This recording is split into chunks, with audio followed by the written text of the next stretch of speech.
Hey, and welcome. Let's talk about something we've all been through, right? You make this grand plan to start exercising, and somehow, by week 2, it's just gone. It is a universal struggle. But what if I told you the problem isn't your willpower at all? Today, we are diving into a science-backed way to make fitness finally stick. Not by chasing motivation, but by building smarter habits. So, why is it so hard to just stay consistent? You know the drill. You start off super strong, you're all in, and then a few weeks later, you're right back on the couch.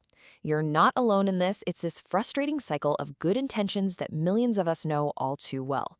And the reasons we give ourselves, they're usually the same ones. And look, sound familiar? These feelings are totally valid. Life gets crazy busy. After a long, draining day, the absolute last thing you want to do is a grueling workout.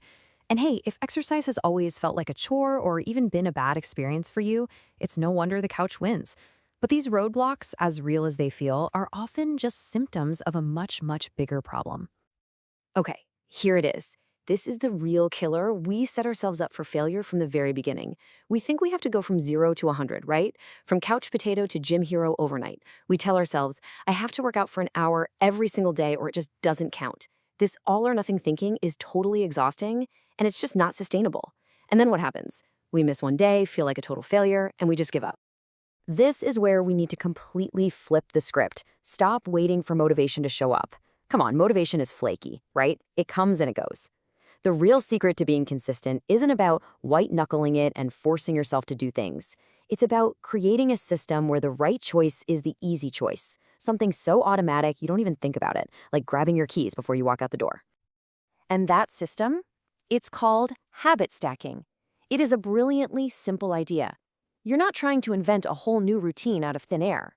Instead, you're literally stacking a new, tiny behavior right on top of a solid habit that you already do without a second thought.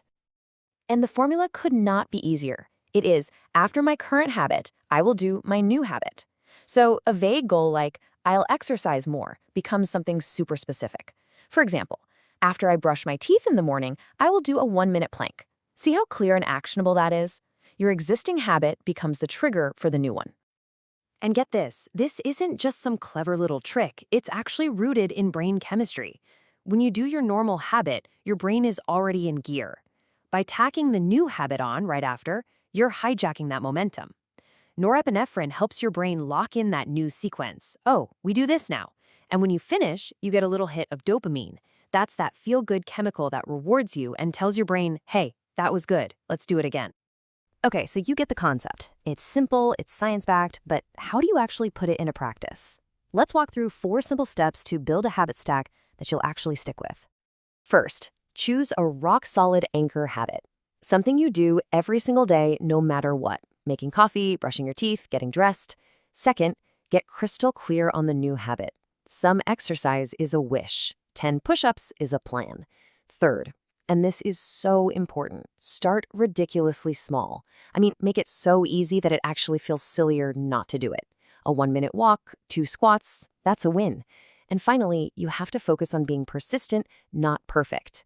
Doing 1 push-up every day is a million times better than doing 50 once and then quitting for a month.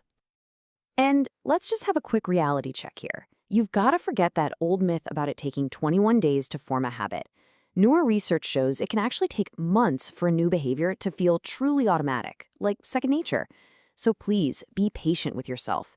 The goal is a lifelong routine, not some quick fix. Don't get discouraged if it doesn't feel effortless right away.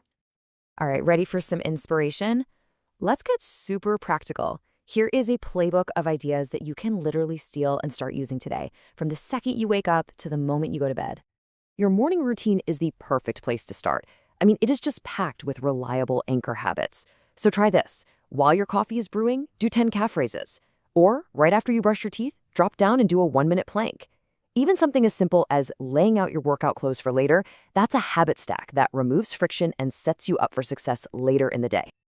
And your workday doesn't have to be a total write-off either. Think of these as movement snacks.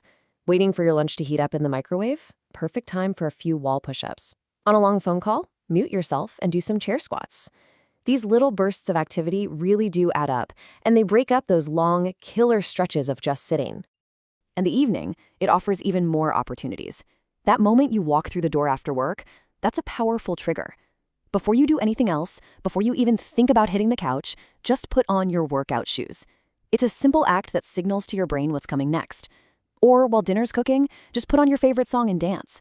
It's fun, it boosts your mood, and hey, it gets you moving. You know, we all do it. We get into bed and just mindlessly scroll through our phones. But what if you used that same trigger, getting into bed, for something way better? The second you pull up the covers, instead of grabbing your phone, hit play on a calming podcast or a sleep meditation. It is such a simple swap, but it can make a huge difference in your sleep and your well-being. Okay, this brings us to what might be the most important takeaway of this entire explainer. It's the final mindset shift that really ties everything together. We've been trained our whole lives to chase motivation, but that is not the goal. I love this because it just completely flips the script on how we think about this. We have it all backward. We think we need to feel motivated before we can take action. But the truth is, motivation usually comes after you act. It's that feeling of accomplishment you get from doing the thing, even when you didn't feel like it, that builds momentum and makes you want to do it again. So, at the end of the day, the goal here isn't to become some super motivated person. The goal is automaticity. It's about making exercise such an ingrained part of your daily routine that you do it without debating it, without negotiating with yourself, and without needing a single shred of motivation. You just do it, the same exact way you brush your teeth every single morning. So I'll just leave you with this one question. Don't think about some huge month-long plan. Think about right now, today. What is one tiny 2-minute action that you can stack onto a habit you're already going to do? Start there.